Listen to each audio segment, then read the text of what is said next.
Chapter 1 पूरा complete था। Chapter 1 complete होने के बाद उसका ऑब्जेक्टिव क्वेश्चन आज जो बताने जा रहे हैं, ये सारा ऑब्जेक्टिव क्वेश्चन इंपॉर्टेंट है, एकदम एग्जाम में आने वाला है, ठीक है। अब इसमें से टोटल 15 ऑब्जेक्टिव क्वेश्चन है। जितना भी ऑब्जेक्टिव क्वेश्चन है इसको पहले उतारना है अच्छे से और अपने से सॉल्व करना है। सॉल्व करके पहले देखना है कि कितना सही हो रहा अपना अपना, ठीक है। 15 में कितना सही हो रहा, जो पीछे चैप्टर पढ़ा है टोटल कितना क्लास हुआ है, 8 क्लास हुआ है अभी तक, है ना। ये 9वां नंबर का क्लास होगा और इसी के साथ हम लोग का चैप्टर 1 पूरा क्या हो जाएगा, कंप्लीट हो जाएगा। तो अब इसमें से जो पहला क्वेश्चन है क्या लिखा हुआ है इसको समझते हैं। पहले एक बार बना लेना है अपने से। पहला क्वेश्चन में लिखा है 140 को अभाज्य गुणनखंडों के गुणनफल के रूप में लिखा जा सकता है। मतलब इस 4 ऑप्शन में से 140 को जो अभाज्य गुणनखंड करेंगे तो किस प्रकार लिखेंगे। A, B, C, D 4 option दिया रहेगा एग्जाम में, ठीक है। क्योंकि एग्जाम में हम लोग का टोटल 80 नंबर का जो एग्जाम होगा उसमें से 30 ऑब्जेक्टिव आएगा, 50 सब्जेक्टिव आएगा। तो प्रत्येक चैप्टर से 2-3 ऑब्जेक्टिव देगा। बात समझ में आया। तो 30 ऑब्जेक्टिव करने के लिए प्रत्येक चैप्टर का कुछ ऑब्जेक्टिव करके जाएंगे तो टोटल 30 ऑब्जेक्टिव है, यानी ऑब्जेक्टिव भी इंपॉर्टेंट है। अब 140 का हम लोग को करना क्या है, अभाज्य गुणनखंड करना है ना। अगर कुछ लिखावट में दिक्कत है तो हम बोल दे रहे हैं 140 को अभाज्य गुणनखंडों के गुणनफल के रूप में लिखा जा सकता है, ये ऑप्शन। तो 140 का हम लोग अभाज्य गुणनखंड, जगह तो नहीं है यहाँ करके समझा देते हैं। 140 का अभाज्य गुणनखंड करना है तो ये पहले तो हम लोग को 2 से भागा देना है। 2 से अभी ये 0 को छोड़ देंगे, सोचेंगे यहाँ पर ही 14 है तो 2 के पहाड़ा में ये 14 7 बार में आएगा, ये 0 को उतार देना है। अब फिर 2 से करेंगे तो ये 35 बार में जाएगा, क्योंकि 35 दूनी 70 होता है। अब इसके बाद ये 5 के पहाड़ा में आएगा 7 बार में, तो क्या क्या आया 2 2 5 7, तो ये हम लोग का अभाज्य गुणनखंड निकला, ठीक है। 2 2 7 5 2 2 5 7 किस ऑप्शन में है, ऑप्शन नंबर ए में है। तो ऑप्शन ए हम लोग का सही हो जाएगा, 2 2 5 7। बात समझ में आ गया है ना। तो ये ऑप्शन दिया हुआ है इस फॉर्म में, इसको एक अलग फॉर्म में ऑप्शन को दे सकता है। किस प्रकार दे सकता है उसको भी समझना है। जैसे 2 2 बार है तो हो सकता है वो दे दे 2 का पावर 2 5 गुना 7, ये भी हम लोग का आंसर बिल्कुल क्या है, सही है, वो ऐसा दे सकता है। बात समझ में आ गया। तो पहला का आंसर क्या हो जाएगा, ऑप्शन ए हो जाएगा, ठीक है। उम्मीद करते हैं सबका सही होना चाहिए और सही होगा। क्लियर है। अब आते हैं क्वेश्चन नंबर 2 पे। तो question number 1 complete, question number 2 में क्या दिया हुआ है, फिर से बोला है कि 156 को अभाज्य गुणनखंडों के रूप में लिखा जा सकता है। यानी एक बार 140 का अभाज्य गुणनखंड पूछा, इस बार 156 का पूछा, तो 156 का फिर हम लोग यहाँ पर अभाज्य गुणनखंड करेंगे। 156 है, 2 के टेबल में आएगा 2 7 14 2 8 16 78 बार में। फिर 2 से ये आएगा 2 3 6 2 9 18, फिर 3 के टेबल में ये आएगा 13 बार में, ठीक है। तो ये हम लोग का क्या आ गया, अभाज्य गुणनखंड आ गया।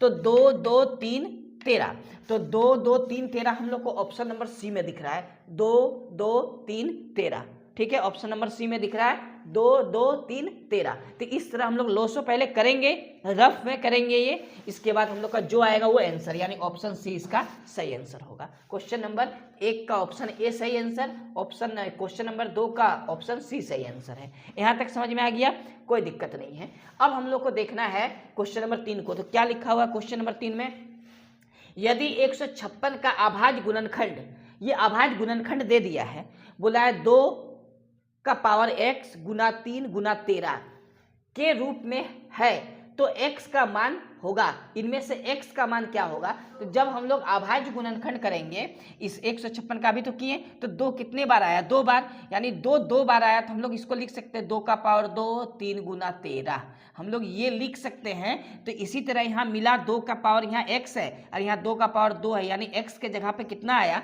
2 आया। बस यही कंसेप्ट हमको समझना है, इसीलिए आंसर क्या हो जाएगा, ऑप्शन डी हो जाएगा 2, क्योंकि हमको ये x पूछा था, ठीक है। तो 3 नंबर का आंसर क्या हो जाएगा, ऑप्शन डी हो जाएगा। ये थोड़ा अच्छा लेवल का क्वेश्चन है, इन दोनों से थोड़ा सा अच्छा लेवल का क्वेश्चन है। अब इसमें क्वेश्चन क्या घुरा सकता है, वो पूछ सकता है कि 156 का अभाज्य गुणनखंड में 2 का घात कितना है। ये x नहीं देगा, वो पूछेगा 2 का घात कितना है, तो 2 का घात का मतलब 2 का पावर कितना है, 2, तो आंसर 2 होगा। अगर वो पूछेगा 156 के अभाज्य गुणनखंड में 3 का पावर कितना है या 3 का घात कितना है, तो आंसर होगा 1, क्योंकि 3 यहाँ एक ही बार होगा। या 13 का भी पूछ सकता है। अगर 13 का पावर या घात पूछे तो आंसर होगा 1। बात समझ में आ गया। तो हम लोग का क्वेश्चन नंबर 3 का सही आंसर ऑप्शन डी हो जाएगा। ठीक है, अब आते हैं क्वेश्चन नंबर 4। क्वेश्चन नंबर 4 में लिखा है निम्न में से कौन सी संख्या अभाज्य है। अभाज्य नहीं है, अपरमेय है। क्वेश्चन नंबर 4 में लिखा है निम्न में से कौन सी संख्या अपरमेय है। क्या लिखा है? अपरमेय है ना। अब समझते हैं इसमें 17 परमेय संख्या है, 0 भी परमेय संख्या है, क्योंकि 0 को बटा के रूप में लिख सकते हैं, p बटा q के रूप में जिस संख्या को लिखा जा सकता है वो सारा संख्या क्या कहलाता है? परमेय है ना। तो 0/1 ये भी परमेय है, ये भी परमेय है, तो ये तो अपरमेय नहीं होगा। अब आया 225, ये रूट में अगर कोई संख्या आ जाए तो क्या बोला गया था? अगर रूट के अंदर कोई संख्या आ जाए तो वो पहले देखना होगा कि वो संख्या का वर्गमूल होता है कि नहीं। तो 225 का वर्गमूल होता है, यानी ये कहीं ना कहीं 15 है। ये कितना है? 225 का वर्गमूल कितना होता है? 15 होता है। तो ये परमेय संख्या है। कैसा संख्या है? परमेय संख्या। केवल रूट देख के नहीं करना है कि वो अपरमेय होगा, ये भी देखना है कि अंदर का संख्या का वर्गमूल होता है या नहीं होता है। इसीलिए ये परमेय है। तो बचा कौन? पाई। पाई क्या होता है? अपरमेय होता है। ज्यादा दिमाग नहीं लगाना है, हम लोग को ये पहले से पता है कि पाई अपरमेय होता है, तो पाई पे डायरेक्ट टिक लगा देना है। इधर देखना नहीं, क्योंकि पाई तो अपरमेय होगा ना, तो इसका मतलब बाकी सब परमेय ही होगा, है ना। बाकी रूट देख के नहीं समझना है कि हमेशा अपरमेय होगा। रूट 2 रहता तो अपरमेय हो जाता, रूट 3 होता तो अपरमेय हो जाता। बात समझ में आ गया।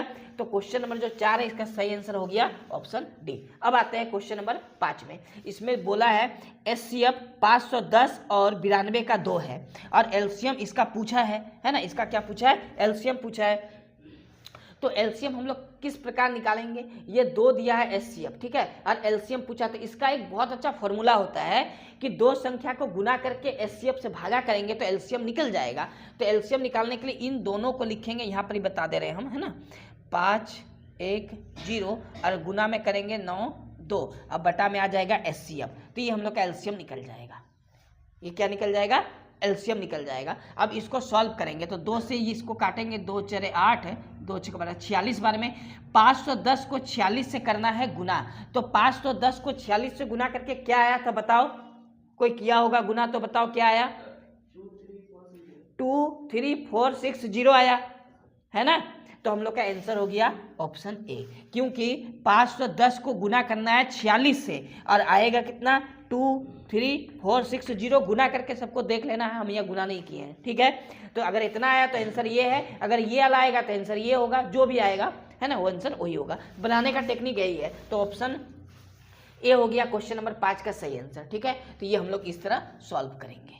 बोलो, कोई दिक्कत नहीं है? यहाँ तक समझ में आ गया। यहाँ पर वो डाटा चेंज कर सकता है ज़्यादा से ज़्यादा, और क्या कर सकता है ना। चलो क्वेश्चन नंबर 6 पे आते हैं। क्वेश्चन नंबर 6 पे क्या लिखा है?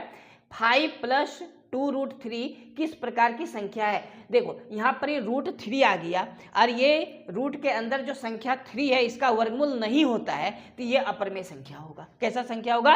अपरमेय संख्या होगा। तो हम लोग का क्वेश्चन नंबर 6 का सही आंसर ऑप्शन बी हो जाएगा, अपरमेय संख्या। बात समझ में आ गया। तो इतना हम लोग समझ गए आसानी से। अब आता है क्वेश्चन नंबर 7 में। क्वेश्चन नंबर 7 में लिखा है 2√3 किस प्रकार की संख्या है? तो √3 दिख रहा है ना यहाँ पर। तो √3 कैसा संख्या होता है? अपरमेय होता है। अपरमेय संख्या के साथ कोई भी संख्या को जोड़ा जाए या घटाया जाए या गुना किया जाए वो अपरमेय ही रहता है। जैसे यहाँ पर √3 है, इसके साथ पहले 2 को गुना किए तो भी अपरमेय है, फिर 5 को जोड़ भी दिए तो भी अपरमेय है। यानी एक अपरमेय संख्या के साथ किसी भी संख्या को जोड़ा, घटाया, गुना या भाग किया जाए तो अपरमेय ही रहेगा। समझ में आ गया। इसीलिए क्वेश्चन नंबर 7 का सही आंसर हो जाएगा ऑप्शन बी, अपरमेय संख्या, ठीक है। कोई दिक्कत नहीं है यहाँ तक। अब आते हैं क्वेश्चन नंबर 8। लिखा है पाई किस प्रकार की संख्या है? क्वेश्चन नंबर 8 और देखो क्वेश्चन नंबर 4 है ना, सेम क्वेश्चन है। इसमें ऑप्शन दे दिया, उसमें ऑप्शन कोई क्वेश्चन बना दिया। तो पाई किस प्रकार की संख्या? अपरमेय संख्या। ऑप्शन बी हो जाएगा क्वेश्चन नंबर 8 का आंसर, अपरमेय संख्या। बात समझ में आया। आते हैं क्वेश्चन नंबर 9 में। तो क्वेश्चन नंबर 9 में एक फॉर्मूला लिखा है जिसमें लिखा है कि ए और बी कोई संख्या है, कोई संख्या मतलब धनात्मक पूर्णांक है। मेंशन किया है कि एचसीएफ ए बी का गुना करेंगे एलसीएम ए बी से तो बराबर ए, ये गुना का चिन्ह है, ए गुना ये डेश का मतलब खाली स्थान है, ए गुना क्या यहाँ होगा। उसके बाद लिखा है जहाँ ए और बी धनात्मक पूर्णांक है। हम लोग को फॉर्मूला पता होना चाहिए कि दो संख्या कुछ भी दिया है, जैसे ए और बी दिया है, तो ए बी का एचसीएफ और ए बी का एलसीएम का गुना हमेशा ए बी के गुना के बराबर होता है। तो बराबर ए गुना यहाँ क्या होना चाहिए, बी होना चाहिए, यानी ऑप्शन सी सही आंसर हो जाएगा। ठीक है, क्या होना चाहिए, बी होना चाहिए, यानी क्वेश्चन नंबर 9 का सही आंसर क्या होगा, ऑप्शन सी होगा, बी होना चाहिए। चलो आते हैं क्वेश्चन नंबर 10 में। क्वेश्चन नंबर 10 में लिखा है 96 के अभाज्य गुणनखंड में 2 के घात हैं। ये क्वेश्चन और यहाँ पर जो हम लोग क्वेश्चन नंबर 3 को बनाए थे कुछ मिलता जुलता क्वेश्चन है, इस बार घात पूछ लिया है। हम लोग 96 का करेंगे एलसीएम, तो 9 6 का करते हैं यहाँ लॉस, है ना, 9 6 का यहाँ करते हैं एलसीएम। तो पहले एलसीएम करके देखते हैं। 2 से ये आएगा, 2 से आएगा 2 चरे 8, ठीक है, 2 8 16 48 बार में, फिर ये 2 से आएगा 24 बार में, फिर ये 2 से आएगा 12 बार में, फिर ये 2 से कटेगा 6 बार में, फिर ये 2 से कटेगा 3 बार में, यानी 2 1 2 3 4 5, यानी 2 कितने बार आया, 5 बार। 3 कितनी बार आया, 1 बार। 2 का अधिकतम घात कितना आ गया, 5। तो हम लोग का आंसर भी क्या आ जाएगा, 5 आ जाएगा। बात समझ में आ गया, बिना गुणनखंड किए हुए आंसर निकल ही नहीं सकता है, इसीलिए हम लोग को 96 को अभाज्य गुणनखंड करना है। करने के बाद देखना है कि 2 का पावर कितना, 5 आया, 3 का पावर 1। क्वेश्चन में क्लियर बोला है कि 2 के घात क्या है, तो 2 के घात 5 है, यानी ऑप्शन सी सही आंसर हो जाएगा क्वेश्चन नंबर 10 का। अच्छा लेवल का क्वेश्चन है ना। हाँ चलो, ये तो समझ में आ गया। अब आते हैं क्वेश्चन नंबर 11 में। जो भी पीछे का क्लास सारा अटेंड किया होगा, देखा होगा, उसको तो पक्का है कि समझ में आया होगा, एकदम समझ में आएगा जो पीछे का क्लास सारा देखा है ना। अगर नहीं देखा तो डायरेक्ट इसको नहीं बनाना, पहले पीछे का क्लास देखो, अच्छा से उसको समझो, तब ये बनेगा, अपने आप बन जाएगा सारा क्वेश्चन। आते हैं 11 नंबर में लिखा है सबसे बड़ी सम अभाज्य संख्या क्या है। यहाँ पर अभाज्य संख्या तो बोल रहा, लेकिन सम का जिक्र कर रहा, तो सबसे बड़ी सम अभाज्य संख्या पूछे या सबसे छोटी सम अभाज्य संख्या पूछे, वो आंसर 2 होता है। आंसर क्या होता है, 2। सबसे छोटी सम अभाज्य संख्या, सबसे बड़ी सम अभाज्य संख्या, यानी जो सम अभाज्य है वो शुरू होता है, अभाज्य संख्या शुरू होता है 2 से, 2 के बाद अभाज्य संख्या 3 होगा, उसके बाद 5 होगा, आगे चलते रहेगा। तो जो सम अभाज्य, ये दोबारा अब कभी सम संख्या अभाज्य नहीं होगा, अभाज्य संख्या एक ही बार आता है जो सम हो, वो है 2। अगर छोटी पूछे, अगर सबसे छोटी पूछे तो भी आंसर 2 देना है, सबसे बड़ी सम अभाज्य पूछे तो भी आंसर 2 देना है। बात समझ में आ गया, यानी ऑप्शन बी होगा क्वेश्चन नंबर 11 का सही आंसर, ऑप्शन बी होगा। 12 नंबर क्वेश्चन में आते हैं, इसमें लिखा है सबसे छोटी विषम भाज्य संख्या। तो भाज्य संख्या शुरू कहाँ से होता है, 4 से, 4 के बाद होता है 6, 6 के बाद होता है 8, 8 के बाद होता है 9, 9 के बाद होता है 10। तो ये सब सबसे छोटी अगर भाज्य संख्या बोले तो 4, लेकिन सबसे छोटी विषम संख्या जो भाज्य है वो है 9, क्योंकि पहला भाज्य संख्या जो विषम शुरू होता है वो 9 से होता है, सबसे छोटी तो यही हुआ ना। क्वेश्चन में वही पूछा है कि सबसे छोटी विषम भाज्य संख्या वो है 9, यानी ऑप्शन सी हो जाएगा आंसर। बात समझ में आ गया। अब आते हैं क्वेश्चन नंबर 13 में। क्वेश्चन नंबर 13 में बोला 2 क्रमिक, अच्छा क्रमिक का मतलब होता है लगातार संख्या लेना है, 2 क्रमिक सम संख्या, यानी लगातार 2 गो सम संख्या लेना है। तो कोई भी लगातार 2 गो सम संख्या उठा लो, सम, तो पहला सम संख्या हम मान लेते हैं 2 है, दूसरा 4 है, क्योंकि लगातार बोला है तो पहला सम संख्या शुरू ही 2 से होता है, 2 के बाद 3 होता है, तो 3 सम संख्या नहीं है, 3 को नहीं लेना है। 3 के बाद जो सम संख्या आएगा वो आएगा 4, 3 के बाद जो संख्या आएगा वो 4, तो हमको लगातार लेना है लेकिन सम संख्या लेना है, तो 2 के बाद क्या आएगा, 4 ही ना आएगा, क्योंकि 2 के बाद सबको लगेगा 3 आएगा सर, लेकिन 3 तो हम लोग का विषम संख्या है, यहाँ सम संख्या का जिक्र बोला है, देख लो। तो जब कभी भी 2 लगातार सम संख्या का बात बोलेगा तो एक अक्षर को, एक संख्या को छोड़ के आएगा दूसरा संख्या, जैसे 2 के बाद 3 को छोड़ के 4 आएगा, 4 के बाद 5 को छोड़ के 6 आएगा, 6 के बाद 7 को छोड़ के 8 आएगा। कोई भी 2 संख्या लगातार होना चाहिए। अब इन दोनों का एचसीएफ निकालेंगे तो इन दोनों का एचसीएफ कितना आएगा, 2 आएगा। कितना आएगा, 2 आएगा, है ना। तो आंसर क्या हो गया, ऑप्शन कहाँ गया, ऑप्शन बी। क्या होगा, ऑप्शन बी, है ना। 13 नंबर का क्या होगा, ऑप्शन बी। अच्छा 12 नंबर भी हो गया, 13 नंबर भी हो गया, ठीक है। अब यहाँ समझना है कि क्या सर 2 और 4 ही केवल लेना, नहीं, कोई भी दुनिया का कोई भी 2 लगातार सम संख्या उठा लेना है।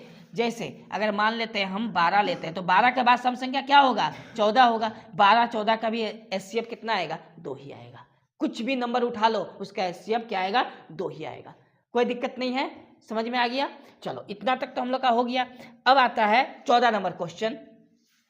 इसमें क्या लिखा है, इसमें लिखा है 2 क्रमिक विषम संख्याओं का एचसीएफ क्या होगा, तो इसमें देखो क्या है और इसमें क्या है, दोनों सेम क्वेश्चन है, बस सम के जगह इस बार क्या आ गया, विषम आ गया। तो विषम संख्या कोई भी दो को उठा लेंगे, कोई भी दो को विषम संख्या उठा लेंगे। जैसे मान लेते हैं विषम संख्या हम ले लेते हैं 3 और एक लेते हैं 5, इन दोनों का एचसीएफ निकालो, क्या आएगा, 1 आएगा। क्या आएगा, 1 आएगा। इन दोनों का एचसीएफ क्या आएगा, 1 आएगा। क्योंकि यहाँ विषम बोला है तो विषम का कोई भी दो लगातार संख्या लेना है, 1 और 3 भी हो सकता है। हम क्या बोले, 1 और 3 भी हो सकता है, 3 और 5 भी हो सकता है, 5 और 7 भी हो सकता है। कोई भी क्रमिक का मतलब ही होता है लगातार, एक उसके बाद वाला, जस्ट उसके बाद वाला, ठीक है। अब विषम का बाद बोला था तो ये दोनों विषम है, 1 आएगा। यानी ऑप्शन क्या हो गया, ऑप्शन ए हो गया। 14 नंबर का ऑप्शन ए, एक आंसर। बात समझ में आ गया। बाकी ये जो 15 नंबर का क्वेश्चन है, ये लिखा है गणितज्ञों का राजकुमार किसे कहा जाता है, ठीक है। हाँ, तो ऑप्शन ए में लिखा है न्यूटन, ऑप्शन बी में लिखा है कार्ल फ्रेडरिक गोस, नहीं दिख रहा तो यहाँ हम बता दे रहे हैं कार्ल फ्रेडरिक गोस, और ऑप्शन सी में लिखा है आर्किमिडीज, ऑप्शन डी में लिखा है नन ऑफ दिस, मतलब इनमें से कोई नहीं। एन और टी का मतलब होता है इनमें से कोई नहीं, नन ऑफ दिस। तो जो गणितज्ञों का राजकुमार है वो किसे कहा जाता है, कार्ल फ्रेडरिक गोस को कहा जाता है। यानी ऑप्शन बी इसका सही आंसर होगा क्वेश्चन नंबर 15 का। बात समझ में आ गया। तो हम लोग का ये पूरा 15 का 15 ऑब्जेक्टिव था, ये पूरा कंप्लीट है। और इसी के साथ हम लोग का पूरा चैप्टर 1 जो है वास्तविक संख्या, उसका सब्जेक्टिव प्लस ऑब्जेक्टिव कंप्लीट है। बात समझ में आया। किसी को भी अगर मान लो देखना है, कोई छूटा है तो उसको शुरू से देखना है, यानी क्लास 1 से लेकर क्लास 9 तक। आज का क्लास है क्लास नंबर 9 है ना। अब इसके बाद हम लोग चैप्टर 2 से शुरू करने वाले हैं मैथ का। बात समझ में आया, ठीक है। इसको अच्छे से नोट कर लेना है सबको।